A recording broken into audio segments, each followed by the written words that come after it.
dalam syarah Minhatul Alam karena masih berkaitan.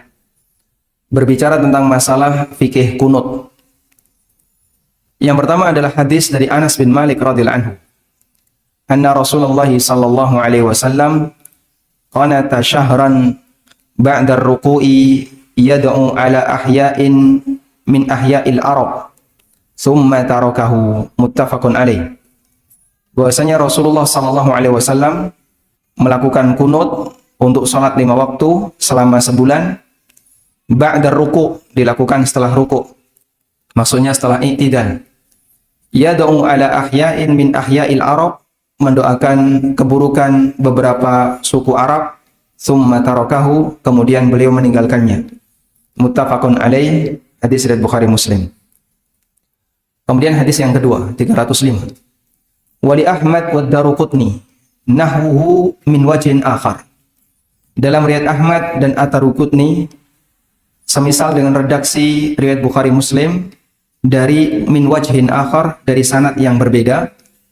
Wazada, dan di situ ada tambahan, wa amma fi subhi falam yazal yaqnutu hatta faraqad dunya. Adapun untuk salat subuh beliau terus melakukan kunut sampai beliau meninggal dunia. Hadis nomor 306.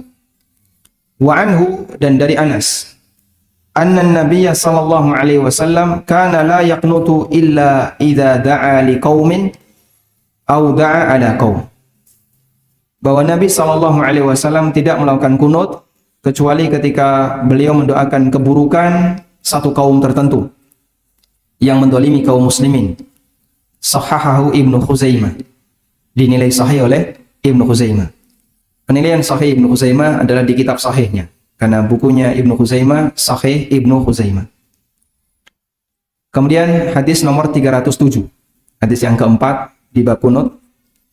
Wa an Sa'ad bin Tariq al-Ashja'i, kunyahnya Abu Malik al-Ashja'i.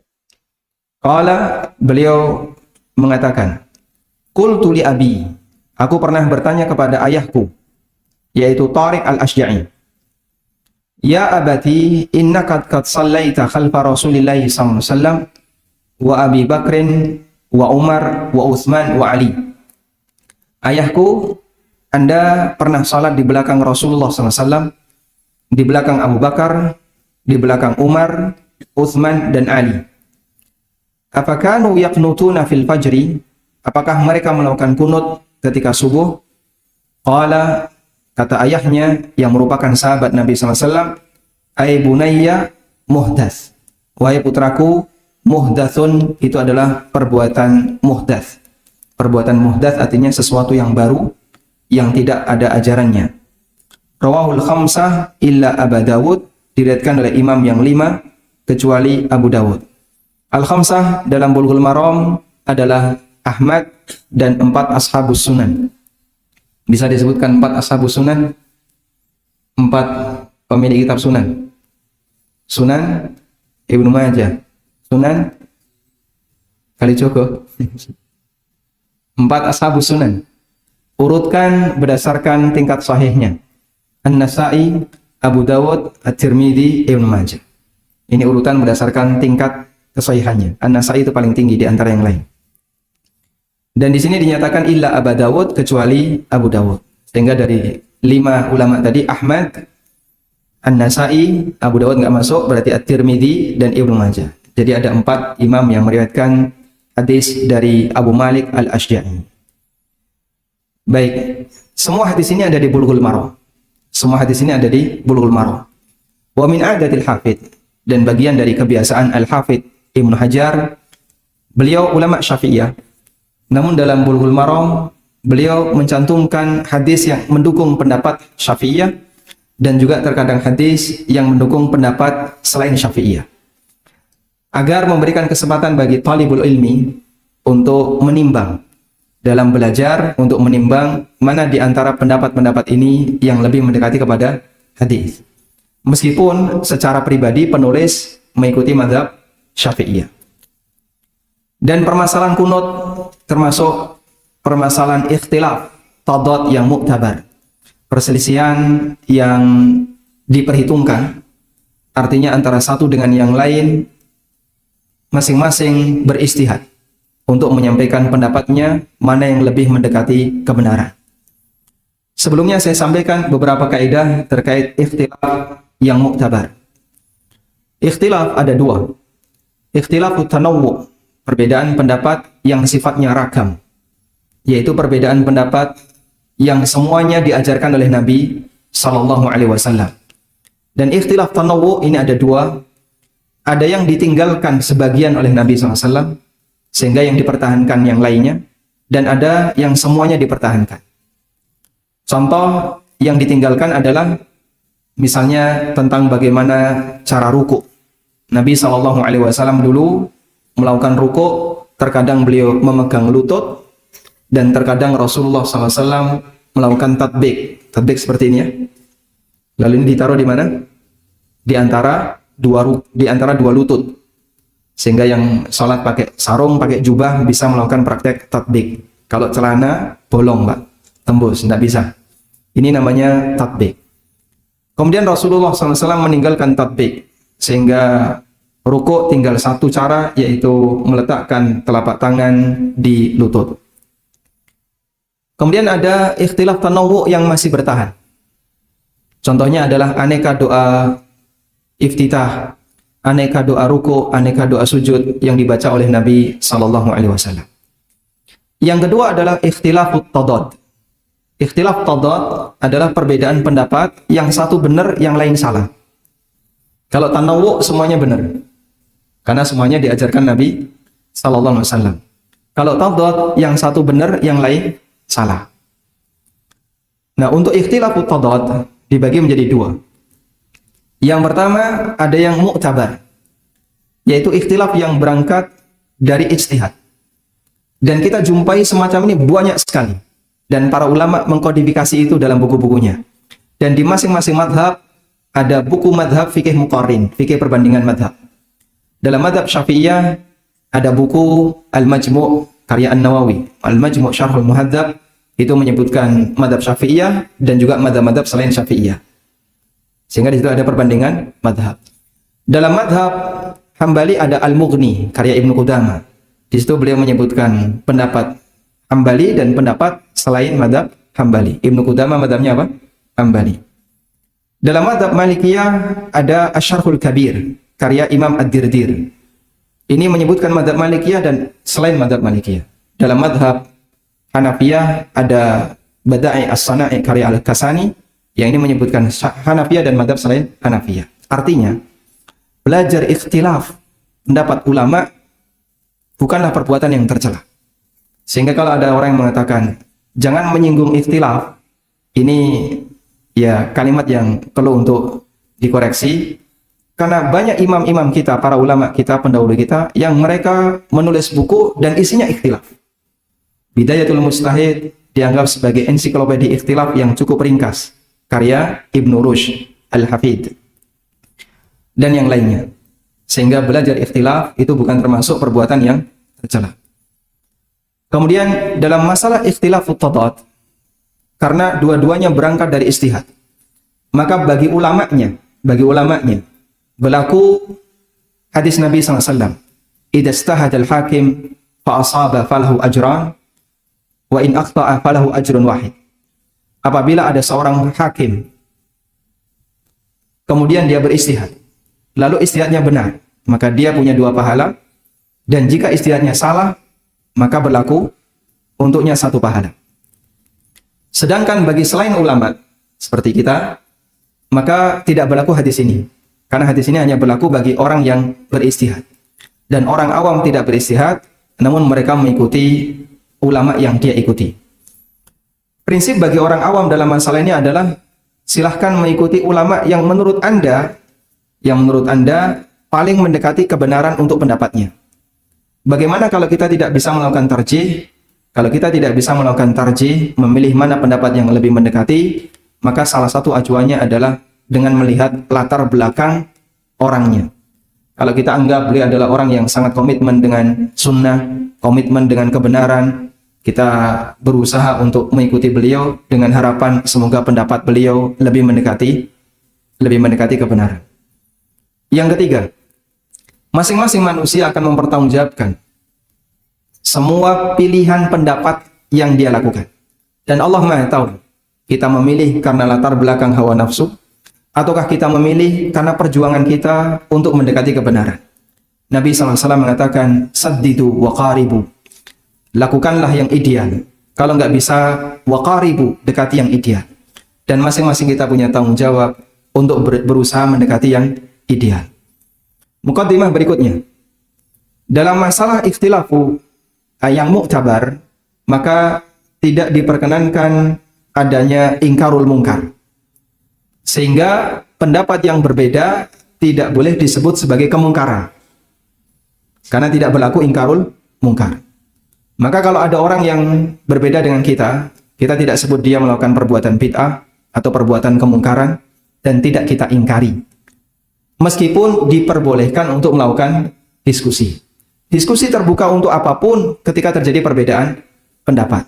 Sebagaimana yang Allah ajarkan dalam Al-Quran ketika Allah menceritakan tentang sifat ahlul jannah, alladzina yastami'una al-qawla fayattabi'una ahsana, yaitu orang yang mendengar banyak pendapat, fayattabi'una ahsana, kemudian dia memilih pendapat yang lebih mendekati.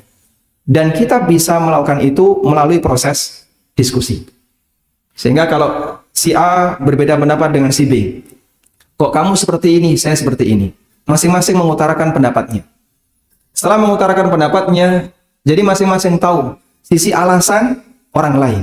Dari situ kemudian dia bisa menimbang mana yang kira-kira lebih mendekati kepada posisi kebenaran. Dari proses inilah terkadang tidak asing kita jumpai ada ulama yang mengalami perubahan madhab. Dulunya bermadhab A, lalu pindah jadi madhab B. Dulunya bermadhab B, pindah bermadhab C.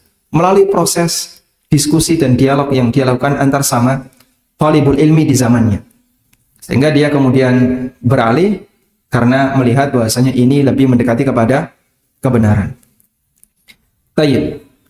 Dan kunut subuh termasuk salah satu di antara pembahasan yang masuk di ruang ranah ikhtilaf mu'tabar.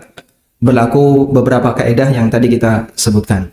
Dan semua kaidah ini walhamdulillah telah kami rangkum dalam sebuah buku yang kami tulis judulnya Fikih Bermadhab. Kemudian kita akan belajar tentang makna kunut. Kunut secara bahasa memiliki banyak makna. Yang pertama, maknanya adalah taat. Allah Subhanahu wa taala menyebut orang-orang saleh sebagai orang yang qanitin. Wanita yang taat disebut dengan qanitah. Sehingga makna kunut secara bahasa yang pertama artinya adalah taat. Makna kunut yang kedua artinya adalah tulul qiyam, berdiri lama. Nabi SAW bersabda, afdalus salati tulul kunut. Salat yang paling afdal adalah yang kunutnya paling lama. Dan yang dimaksud kunut paling lama di sini dijelaskan oleh para ulama, maknanya adalah atwalul qiyam. Salat yang paling afdal adalah yang berdirinya paling lama. Makna kunut yang ketiga adalah dawamus sukut, selalu diam, tidak banyak bergerak, tidak bicara. Seperti yang difirmankan oleh Allah Subhanahu wa taala, wa qumu lillahi qanitin. Dan berdirilah menghadap Allah qanitin dengan qanit. Dan makna qanitin di sini adalah as-sakitin. Karena dulu para sahabat, mereka ketika salat jamaah terkadang mereka ngobrol. Sebelum ada larangan untuk berbicara ketika salat. Lalu Allah turunkan ayat ini, wa qumu lillahi qanitin hafizu 'alas salawati was salatil wusta wa qumu lillahi qanitin. Sejak saat itu kemudian sahabat diperintahkan untuk diam dan tidak boleh bicara ketika salat. Dan makna yang keempat, kunut secara bahasa, makna yang keempat artinya adalah doa. Sebagaimana dalam hadis yang tadi kita baca, Anas mengatakan, qanata Rasulullah sallallahu alaihi wasallam syahran. Nabi sallallahu alaihi wasallam melakukan doa kunut selama 1 bulan. Baik, bisa diulang makna kunut ada berapa secara bahasa? 1, taat. Dalilnya apa? Qanitin dan qanita. Qanitin itu laki atau perempuan? Laki-laki ya. Tapi jadi nama perempuan tuh. Qanitin. Ini salam memakai isim ya. Yang kedua, berdiri lama. Apa dalilnya? Afdhalus salati tulul kunut. Yang ketiga, diam. Apa dalilnya? Firman Allah di surat Al-Baqarah, wa qumu lillahi qanitin. Yang keempat, doa seperti dalam hadis dari Anas bin Malik radhiyallahu anhu. Walhamdulillah. Baik, sekarang kita fokus untuk kunut. Kunut dalam arti doa. Jamaah dimuliakan Allah Subhanahu wa taala. Ulama berbeda pendapat untuk kunut subuh. Namun mereka sepakat bahwa kunut selain subuh, zuhur, asar, maghrib, isya tidak disyariatkan kecuali dalam posisi nazilah. Dan yang dimaksud dengan peristiwa nazilah, adalah peristiwa genting yang dialami oleh kaum muslimin bisa babi adawah al-kafirin, disebabkan karena permusuhan yang diberikan oleh kaum musyrikin, oleh orang kafir. Sehingga Rasulullah sallallahu alaihi wasallam melakukan kunut yang sifatnya nazilah, latar belakangnya adalah kezaliman non-muslim kepada kaum muslimin. Karena itu apakah kunut ini juga disyariatkan untuk peristiwa genting, namun sebabnya bukan karena permusuhan kaum musyrikin, permusuhan orang kafir. Contohnya bencana alam. Bisa ada banyak bentuknya. Kalau di Jogja yang paling sering adalah kondisi Merapi. Apakah disyariatkan bagi kita untuk kunut? Yang benar tidak disyariatkan. Sehingga untuk kejadian yang dialami oleh kaum muslimin dalam posisi genting, yang sebabnya bukan karena perlawanan musuh, di situ tidak disyariatkan untuk kunut. Karena itulah Nabi SAW untuk kasus genting yang dialami di zaman beliau, dan yang terjadi ketika itu adalah al-jadab, musim paceklik, musim kering. Yang dilakukan Nabi SAW bukan kunut, tapi sholat istisqa. Sehingga untuk peristiwa semacam ini, maka yang disyariatkan bukan kunut, namun kita berdoa kepada Allah agar bencana itu dihilangkan. Termasuk diantaranya adalah dengan sebab penyakit. Karena itu tidak melakukan kunut disebabkan karena corona maupun karena wabah yang lainnya. Selanjutnya untuk kunut subuh. Apakah kunut subuh ini disyariatkan untuk dilakukan terus-menerus ataukah tidak? Ulama sepakat bahwasanya kunut subuh sahih dari Nabi sallallahu alaihi wasallam. Di sini saya bacakan keterangan Asy-Syaukani dalam Nailul Awtar.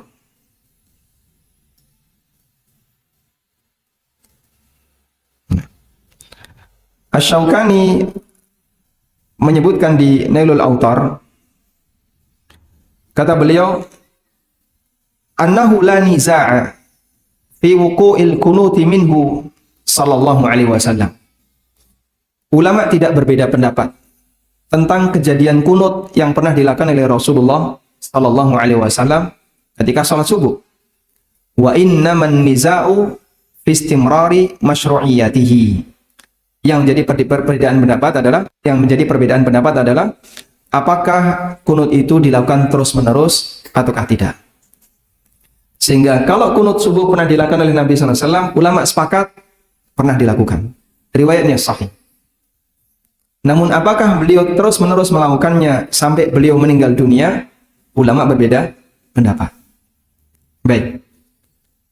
Dan mazhab para ulama dalam masalah ini yang menganjurkan kunut di waktu subuh untuk dilakukan terus-menerus adalah pendapat Syafi'iyah dan Malikiyah.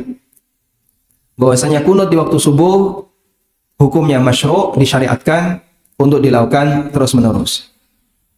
Sementara pendapat yang kedua, dan itu merupakan pendapat Abu Hanifah, kemudian pendapat Sufyan Ats-Tsauri, dan pendapat ulama Hambali, la kunuta fi subhi, bahwa kunut di waktu subuh tidak disyariatkan illa indan nawazil, kecuali ketika ada suasana genting seperti yang tadi kita sampaikan, yaitu kecuali di kunut nazilah.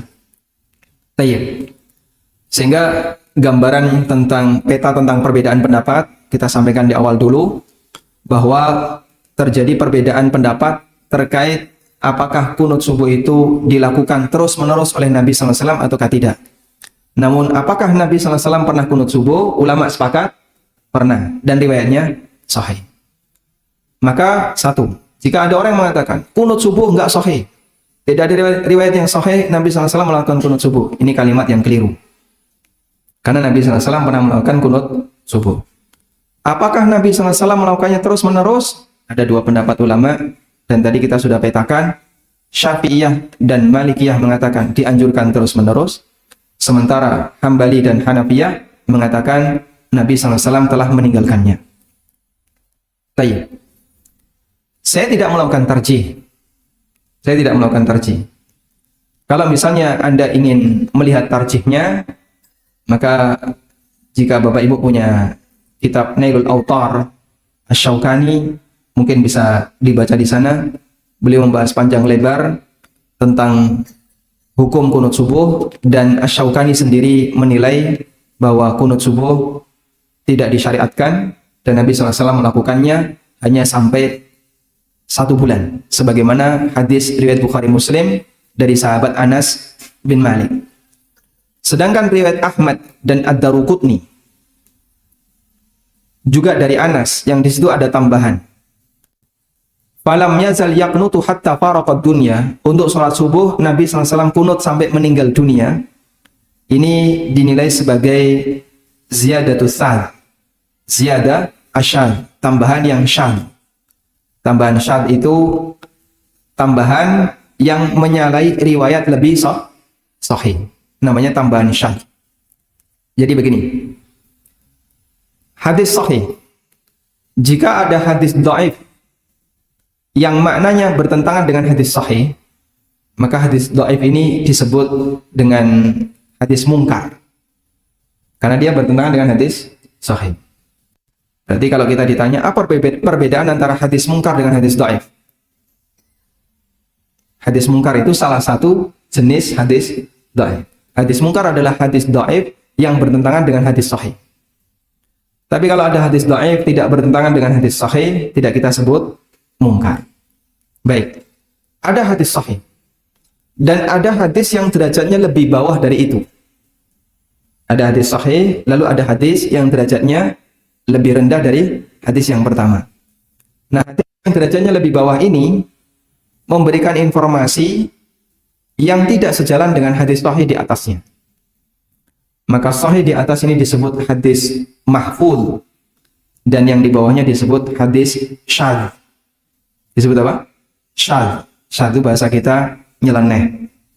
Sehingga dia tidak diterima karena bertentangan dengan riwayat yang lebih sahih. Kabar syadz itu seperti ini. Misalnya dalam satu masjid ini ada 100 orang. Dari 100 orang, 90 orang mengatakan Masjid Ulil Albab di lantai 2. 10 orang mengatakan Masjid Ulil Albab di lantai 3. Sudah? Baik. Secara jumlah jauh menang informasi pertama. Yang jelas mereka sepakat Masjid Ulil tidak di lantai dasar. Tapi yang satu mengatakan di lantai 2, satu mengatakan di lantai 3. Mereka sepakat tidak di lantai dasar. Namun di angka keberapa ada perbedaan antara berita pertama dengan berita yang kedua. Kalau kita hanya mengukur tingkat keabsahan berdasarkan jumlah perawi, maka yang 90 lebih mendekati sahih daripada yang 10. Nah, yang 90 orang ini disebut berita mahfuz, yang 10 orang ini disebut berita syadz. Paham insyaallah? Baik. Neraca seperti ini juga dipakai oleh para ulama dalam meneliti tingkat keabsahan hadis. Keterangan Anas bin Malik untuk berita yang pertama, informasi pertama diriwayatkan oleh Bukhari Muslim. Rasulullah SAW kunut selama sebulan. Setelah itu beliau tinggalkan. Hadisnya muttafaq alaih. Sepakat, sahih. Sedangkan tambahan untuk subuh beliau lakukan sampai meninggal dunia. Ini diriwayatkan oleh Ahmad dan Ad-Daruqutni. Dan ini secara sanad jauh di bawah muttafaq alaih. Karena yang kedua ini derajatnya dinilai dhaif oleh para ulama sebab ada beberapa rawi yang statusnya su'ul hifz seperti Abu Ja'far Ar-Razi yaitu Isa bin Haman yang dikatakan oleh para ulama laisa bil qawi. Derajat hadisnya tidak kuat. Wa qala Abu Zur'ah syekhun yahimu katsiran. Beliau seorang syekh dan sering keliru. Kata Ibnu Hibban yuhadditsu bil manakir 'anil masyahir. Kadang beliau menyampaikan beberapa hadis mungkar dan seterusnya. Kata Al-Hafidz Ibnu Hajar saduq sayyi'ul hifz. Orangnya jujur, terpercaya, tapi hafalannya lemah sehingga tingkat sahihnya di bawah. Baik. Nah, berdasarkan hal ini, menurut ulama yang menilai bahwa kunut subuh itu ditinggalkan, mereka menganggap tambahan dalam riwayat Ad-Daruqutni tadi adalah tambahan yang apa? Syadz. Dan hadis syadz masuk dalam kategori hadis dhaif. Wallahu a'lam. Walhamdulillahirabbil alamin. Jam 1:07. Gimana? Baik. Kita berikan kesempatan bagi jamaah jika ingin menyampaikan sesuatu kami persilahkan. Betul.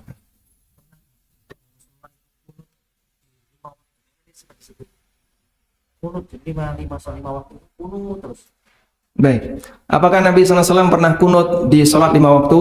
Ini berdasarkan hadis Anas yang tadi kita sebutkan.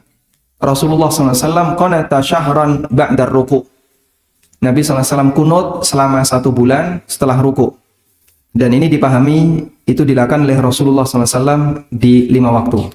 Karena disebutkan dalam tambahan riwayat yang lain, Nabi SAW melakukan itu di sholat duhur, asar, dan seterusnya. Kemudian ada tambahan tadi ya. Nah, untuk subuh beliau pertahankan sampai meninggal. Namun ada keterangan dari Abu Malik Al-Ashja'i ketika beliau bertanya kepada ayahnya, apakah Rasulullah SAW, Abu Bakar, Umar, dan Utsman serta Ali kunut subuh secara rutin? Kata ayahnya yang merupakan sahabat, "Ai bunayya muhdats, wahai anakku, itu hal yang baru." Artinya tidak disyariatkan. Wallahu a'lam.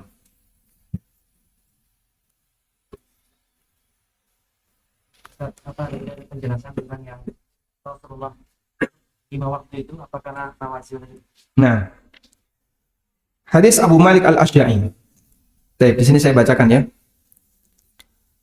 Waqad waqa'a al-khilaf. Ini buku ini judulnya Minhatul Allam fi Syarh Bulughil Maram.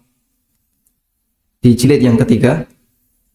Waqad waqa'a al-khilaf bainal ulama fi hadhil mas'alah wa hiya ta'yinus salati allati yaqnutu fiha. Para ulama berbeda pendapat tentang masalah kunut ini, yaitu berkaitan dengan jenis salat yang dipakai kunut oleh Nabi SAW. Wa tahqiq, dan kesimpulan yang benar setelah penelitian. Tahqiq itu kesimpulan setelah penelitian. Annahu yaqnutu ba'da raf'i minar ruku' fi akhir raq'atin min kulli faridatin minas salawatil khamsi. Bahwa Nabi SAW kunut setelah i'tidal di rakaat yang terakhir min kulli faridatin minas salawatil khamsi, di semua salat wajib yang 5, al-di maghrib dan subuh. Ketika kejadiannya mulai turun lagi, beliau hanya kunut di waktu subuh. Fa idza aqla'at amsaka 'anil kunut. Begitu kejadiannya sudah berakhir, Nabi SAW meninggalkan kunut. Faqad warada fi hadiits Anas, disebutkan dalam hadis Anas, karena Nabi SAW yaqnutu fi salatil maghrib wal fajr. Nabi SAW kunut di waktu maghrib dan sholat subuh. Hadisnya riwayat Bukhari Muslim. Wa an Abi Hurairah, dan dari Abu Hurairah beliau mengatakan, la uqarribanna lakum salata Rasulillah sallallahu alaihi wasallam, akan aku tunjukkan kalian salat Rasulullah sallallahu alaihi wasallam. Fakana Abu Hurairah yaqnutu fi raqatil akhirah. Abu Hurairah kunut di rakaat yang terakhir min salati dzuhri wal isya'il akhirah wa salati subhi ba'da ma yaqulu sami Allahu liman hamidah. Kemudian Abu Hurairah kunut ketika salat duhur, salat isya, dan salat subuh setelah beliau mengucapkan sami Allahu liman hamidah. Fayad'u lil mu'minin wa yal'anul kufar. Beliau mendoakan kaum mukminin, mendoakan kebaikan kaum mukminin dan melaknat orang kafir. Akhrajahul Bukhari wa Muslim. Riwayat Bukhari dan Muslim.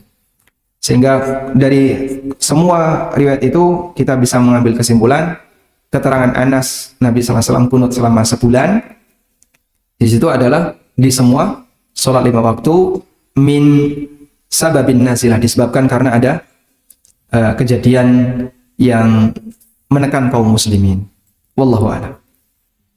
Tafadhal.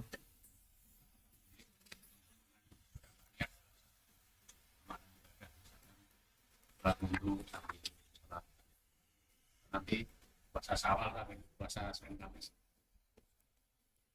Baik. Apakah boleh menggabungkan niat beberapa ibadah dalam satu kegiatan ibadah? Dalil tentang ini adalah hadis Nabi SAW tentang zakat. Beliau menyebutkan as-sadaqatu lil masakin sadaqatun was-sadaqatu lil aqarib sadaqatun wasilah. Sedekah, dan sedekah di sini maksudnya adalah zakat. Karena kata sedekah dalam Al-Qur'an maupun hadis itu bisa bermakna sedekah wajib yang artinya zakat dan sedekah sunnah yang artinya sedekah biasa. Sedekah yang diberikan kepada fakir miskin nilainya sedekah biasa. Dan jika diberikan kepada kerabat yang fakir miskin, shadaqatun wasilah, maka nilainya double, sedekah sekaligus silaturahmi. Sehingga ada orang yang melakukan satu amal, tapi disebut oleh Nabi SAW, dia punya dua pahala, sedekah dan silaturahmi. Nah, hadis ini jadi landasan. Berarti dalam satu amal, orang bisa merapel beberapa niat untuk amal yang dikerjakan. Kalau keterangan Syekh Sulaiman Al-Ashqar, Syekh Umar Sulaiman Al-Ashqar, Dr. Umar Sulaiman Al-Ashqar, hafizahullah, bahwa menggabungkan niat ini bisa terjadi apabila amalan itu sifatnya bertepatan, sehingga tidak bisa dipaksakan, tapi amal yang dari awal sifatnya bertepatan. Contohnya tadi ya, sedekah untuk kerabat. Di situ memang ada dua fungsi. Pertama, kita bayar zakat. Yang kedua, kita berbuat baik kepada kerabat. Dan berbuat baik kepada kerabat statusnya silaturahmi. Maka disebut oleh Nabi SAW sadaqatun wasilah. Namun kata Syekh Abdurrahman bin Nasir As-Sa'di rahimahullah, ini berlaku untuk amal yang lain dengan ketentuan. Satu, amal itu jenisnya sama. Podo-podo sholat. Ya. Kalau poso dengan sholat nggak bisa digabung ya. Saya mau puasa, sak suwene saya sholat. Bisa nggak? Berpuasa selama saya melaksanakan sholat. Bisa nggak? Ya bisa ya. Cuman apakah dinilai puasa? Tidak. Karena tidak ada puasa yang hanya sesaat. Adanya dari subuh sampai maghrib. Sehingga puasa dengan sholat nggak bisa digabung. Yang kedua, amal yang kedua, laisa maqsudan lidzati. Tidak harus ada wujud khusus. Saya ulang, amal yang kedua tidak harus ada wujud khusus.